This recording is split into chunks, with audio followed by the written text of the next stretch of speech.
नमस्कार, मैं स्वतंत्र कुमार और आप सभी का स्वागत करता हूं आपके अपने चैनल शॉर्ट हैंड टीम पर। तो दोस्तों, आज के इस वीडियो में दैनिक जागरण के संपादकीय से 456 शब्दों के डिक्टेशन को हम लोग लेने वाले हैं। इसे हम 3 अलग अलग स्पीड में लेंगे। पहली बार में 70 की स्पीड में, दूसरी बार में 80 की स्पीड में, तो तीसरी और आखिरी बार में इसी डिक्टेशन को हम लोग 90 की स्पीड में लेने वाले हैं।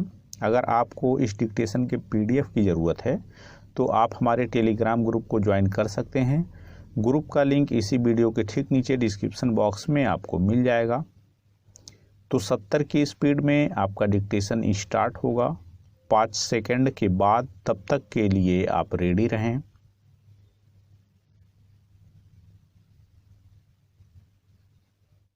स्टार्ट।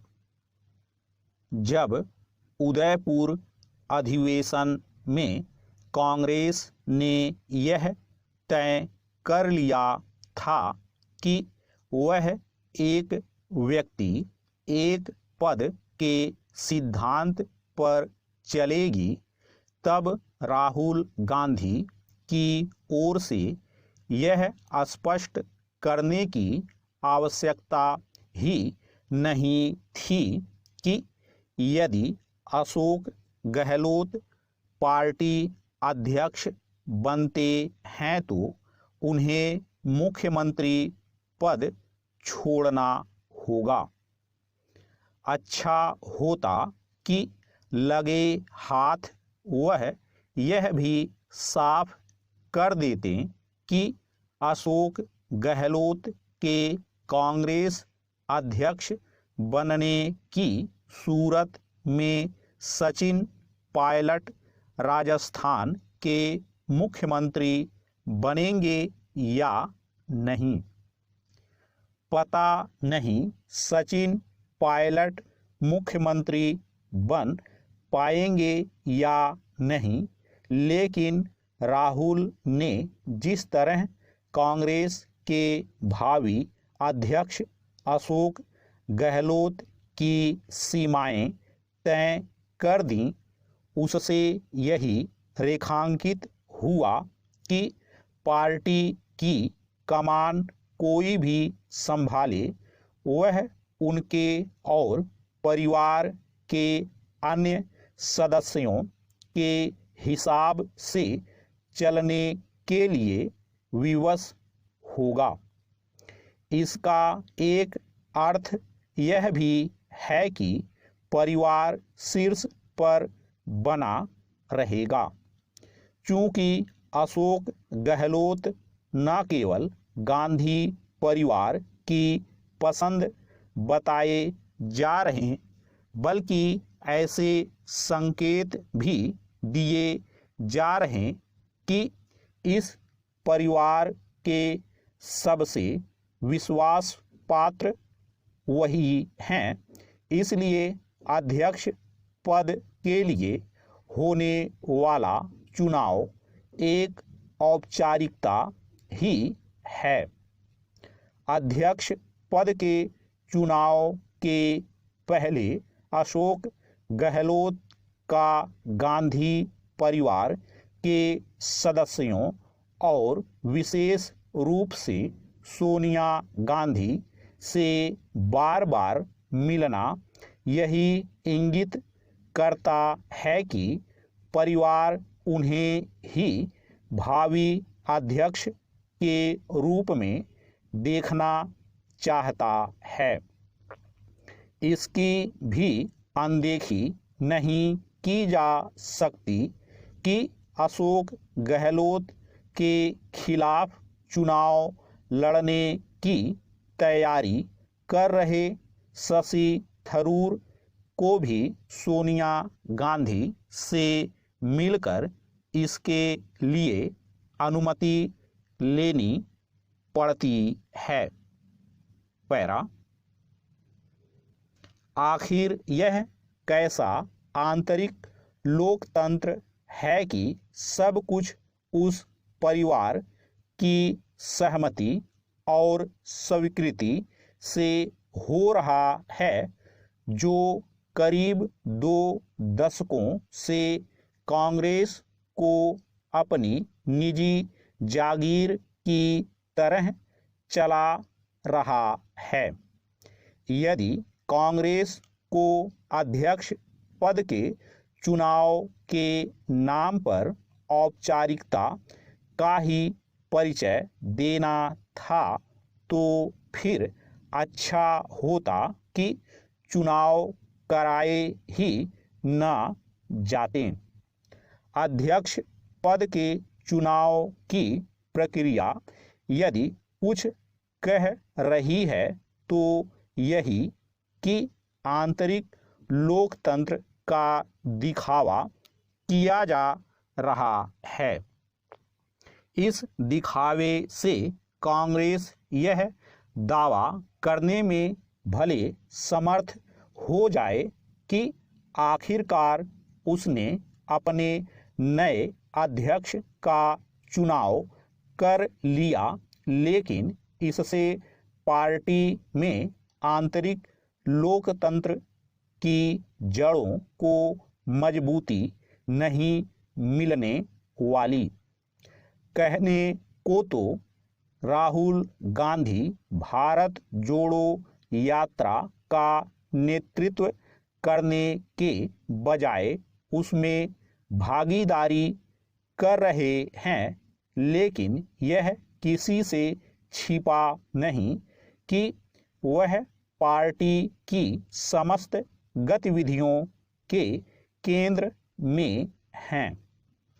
इन गतिविधियों से यही पता चलता है कि इस यात्रा का मूल उद्देश्य राहुल को कांग्रेस के सर्वोपरि नेता के रूप में स्थापित करना है।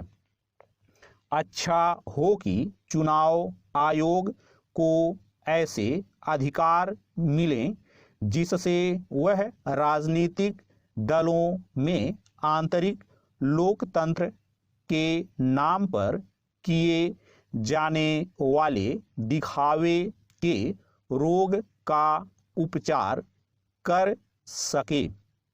स्टॉप।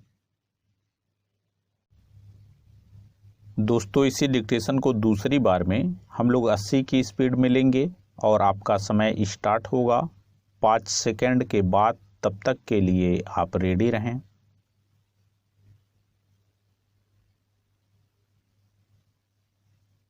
स्टार्ट। जब उदयपुर अधिवेशन में कांग्रेस ने यह तय कर लिया था कि वह एक व्यक्ति एक पद के सिद्धांत पर चलेगी, तब राहुल गांधी की ओर से यह स्पष्ट करने की आवश्यकता ही नहीं थी कि यदि अशोक गहलोत पार्टी अध्यक्ष बनते हैं तो उन्हें मुख्यमंत्री पद छोड़ना होगा। अच्छा होता कि लगे हाथ वह यह भी साफ कर देते कि अशोक गहलोत के कांग्रेस अध्यक्ष बनने की सूरत में सचिन पायलट राजस्थान के मुख्यमंत्री बनेंगे या नहीं। पता नहीं सचिन पायलट मुख्यमंत्री बन पाएंगे या नहीं, लेकिन राहुल ने जिस तरह कांग्रेस के भावी अध्यक्ष अशोक गहलोत की सीमाएं तय कर दी, उससे यही रेखांकित हुआ कि पार्टी की कमान कोई भी संभाले वह उनके और परिवार के अन्य सदस्यों के हिसाब से चलने के लिए विवश होगा। इसका एक अर्थ यह भी है कि परिवार शीर्ष पर बना रहेगा। चूंकि अशोक गहलोत न केवल गांधी परिवार की पसंद बताए जा रहे हैं, बल्कि ऐसे संकेत भी दिए जा रहे हैं कि इस परिवार के सबसे विश्वास पात्र वही हैं, इसलिए अध्यक्ष पद के लिए होने वाला चुनाव एक औपचारिकता ही है।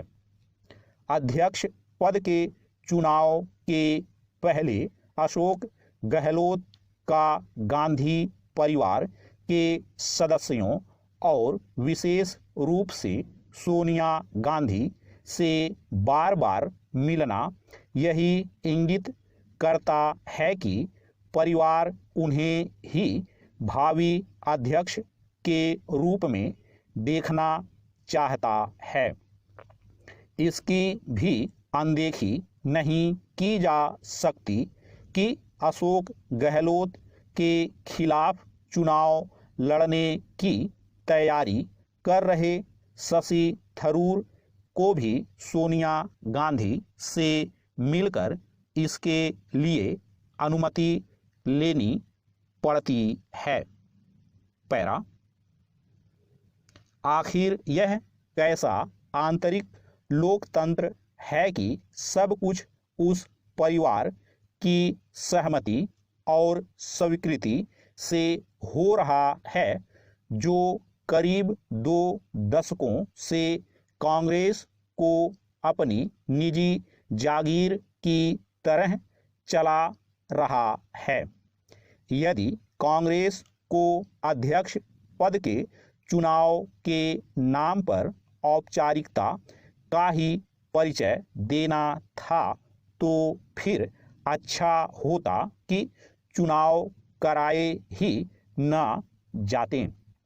अध्यक्ष पद के चुनाव की प्रक्रिया यदि कुछ कह रही है तो यही कि आंतरिक लोकतंत्र का दिखावा किया जा रहा है। इस दिखावे से कांग्रेस यह दावा करने में भले समर्थ हो जाए कि आखिरकार उसने अपने नए अध्यक्ष का चुनाव कर लिया, लेकिन इससे पार्टी में आंतरिक लोकतंत्र की जड़ों को मजबूती नहीं मिलने वाली। कहने को तो राहुल गांधी भारत जोड़ो यात्रा का नेतृत्व करने के बजाय उसमें भागीदारी कर रहे हैं, लेकिन यह किसी से छिपा नहीं कि वह पार्टी की समस्त गतिविधियों के केंद्र में हैं। इन गतिविधियों से यही पता चलता है कि इस यात्रा का मूल उद्देश्य राहुल को कांग्रेस के सर्वोपरि नेता के रूप में स्थापित करना है। अच्छा हो कि चुनाव आयोग को ऐसे अधिकार मिलें जिससे वह राजनीतिक दलों में आंतरिक लोकतंत्र के नाम पर किए जाने वाले दिखावे के रोग का उपचार कर सके। स्टॉप।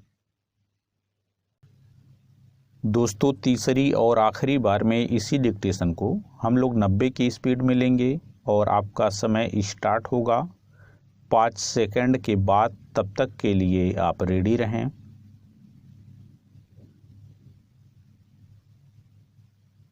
स्टार्ट। जब उदयपुर अधिवेशन में कांग्रेस ने यह तय कर लिया था कि वह एक व्यक्ति एक पद के सिद्धांत पर चलेगी, तब राहुल गांधी की ओर से यह स्पष्ट करने की आवश्यकता ही नहीं थी कि यदि अशोक गहलोत पार्टी अध्यक्ष बनते हैं तो उन्हें मुख्यमंत्री पद छोड़ना होगा। अच्छा होता कि लगे हाथ वह यह भी साफ कर देते कि अशोक गहलोत के कांग्रेस अध्यक्ष बनने की सूरत में सचिन पायलट राजस्थान के मुख्यमंत्री बनेंगे या नहीं। पता नहीं सचिन पायलट मुख्यमंत्री बन पाएंगे या नहीं, लेकिन राहुल ने जिस तरह कांग्रेस के भावी अध्यक्ष अशोक गहलोत की सीमाएं तय कर दी, उससे यही रेखांकित हुआ कि पार्टी की कमान कोई भी संभाले वह उनके और परिवार के अन्य सदस्यों के हिसाब से चलने के लिए विवश होगा। इसका एक अर्थ यह भी है कि परिवार शीर्ष पर बना रहेगा, क्योंकि अशोक गहलोत न केवल गांधी परिवार की पसंद बताए जा रहे हैं, बल्कि ऐसे संकेत भी दिए जा रहे हैं कि इस परिवार के सबसे विश्वास पात्र वही हैं। इसलिए अध्यक्ष पद के लिए होने वाला चुनाव एक औपचारिकता ही है। अध्यक्ष पद के चुनाव के पहले अशोक गहलोत का गांधी परिवार के सदस्यों और विशेष रूप से सोनिया गांधी से बार बार मिलना यही इंगित करता है कि परिवार उन्हें ही भावी अध्यक्ष के रूप में देखना चाहता है। इसकी भी अनदेखी नहीं की जा सकती कि अशोक गहलोत के खिलाफ चुनाव लड़ने की तैयारी कर रहे शशि थरूर को भी सोनिया गांधी से मिलकर इसके लिए अनुमति लेनी पड़ती है। पैरा, आखिर यह कैसा आंतरिक लोकतंत्र है कि सब कुछ उस परिवार की सहमति और स्वीकृति से हो रहा है जो करीब 2 दशकों से कांग्रेस को अपनी निजी जागीर की तरह चला रहा है। यदि कांग्रेस को अध्यक्ष पद के चुनाव के नाम पर औपचारिकता का ही परिचय देना था तो फिर अच्छा होता कि चुनाव कराए ही न जाते। अध्यक्ष पद के चुनाव की प्रक्रिया यदि कुछ कह रही है तो यही कि आंतरिक लोकतंत्र का दिखावा किया जा रहा है। इस दिखावे से कांग्रेस यह दावा करने में भले समर्थ हो जाए कि आखिरकार उसने अपने नए अध्यक्ष का चुनाव कर लिया, लेकिन इससे पार्टी में आंतरिक लोकतंत्र की जड़ों को मजबूती नहीं मिलने वाली। कहने को तो राहुल गांधी भारत जोड़ो यात्रा का नेतृत्व करने के बजाय उसमें भागीदारी कर रहे हैं, लेकिन यह किसी से छिपा नहीं कि वह पार्टी की समस्त गतिविधियों के केंद्र में हैं। इन गतिविधियों से यही पता चलता है कि इस यात्रा का मूल उद्देश्य राहुल को कांग्रेस के सर्वोपरि नेता के रूप में स्थापित करना है। अच्छा हो कि चुनाव आयोग को ऐसे अधिकार मिलें जिससे वह राजनीतिक दलों में आंतरिक लोकतंत्र के नाम पर किए जाने वाले दिखावे के रोग का उपचार कर सके। स्टॉप।